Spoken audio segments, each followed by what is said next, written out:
My thesis is focusing on leadership and administration. And why did you want to write about that?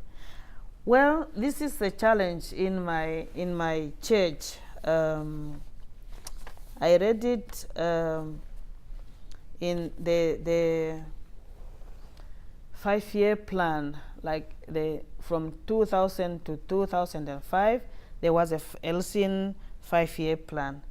And this is what I read as challenges that let me read it. The great challenges facing the Ministry of the ELSIN are sustainable leadership and finance. The mission of ELSIN is to develop the governance of local leadership by strengthening organizational and financial infrastructures. And programs will focus mainly on leadership, that is training and planning.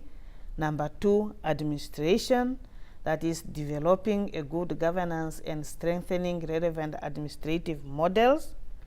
Number 3 is financial sustainability, that the aim is to minimize the tendency towards the dependence and increasing the local ownership of the financial situation.